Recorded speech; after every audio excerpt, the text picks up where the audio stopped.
দায়িত্বশীল প্রশাসকের ভূমিকা পালন করেছেন মুখ্যমন্ত্রী। রাজ্যপাল ঠিক কাজ করছেন না, তোপ দাগলেন তৃণমূল নেতা কুণাল ঘোষ। মুর্শিদাবাদে বহিরাগতরা অশান্তি ছড়ানোর চেষ্টা করছে, কুণালের নিশানায় বিজেপি। যে মুর্শিদাবাদের সেই জায়গাগুলি, সেখানে একটা বড় চক্রান্ত, বহিরাগতদের উপস্থিতি, সীমান্ত পার হয়ে আসাদের উপস্থিতি, সেখানে বিএসএফ এর ভূমিকাও তদন্ত সাপেক্ষ। সেই জায়গাটায় শান্তি ফেরানোটা বড় কথা, সেই প্রসেস চলছে। মুখ্যমন্ত্রীও যেতে পারতেন, তিনি যাননি। তিনি যথাসময়ে যাবেন বলে দিয়েছেন। দায়িত্বশীল প্রশাসকের পরিচয় দিচ্ছেন মাননীয় মুখ্যমন্ত্রী, যে আগে সেইখানকার মানুষের শান্তি যখন ফিরছে, তাদের কনফিডেন্স লেভেলটা আরও বাড়ানো।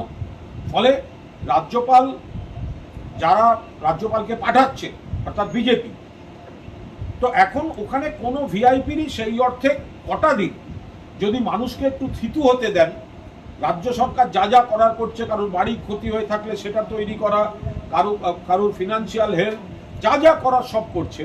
মুখ্যমন্ত্রী সেই জায়গা থেকে বলেছেন আমিও যাচ্ছি না, আমি যথাসময়ে যাব, কিন্তু মানুষগুলোর একটু কনফিডেন্স লেভেল একটু বাড়ুক।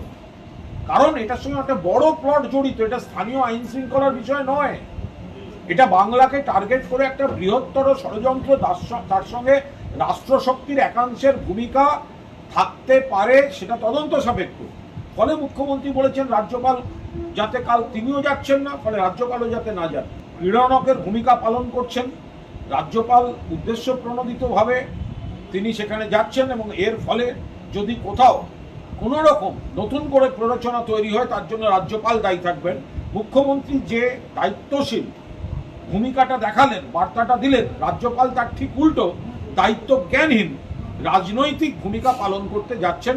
দয়া করে সেই এলাকার মানুষকে অনুরোধ করব, রাজ্যপাল এবং তার সঙ্গে সাঙ্গপাঙ্গদের কোনো প্ররোচনায় পা দেবেন না।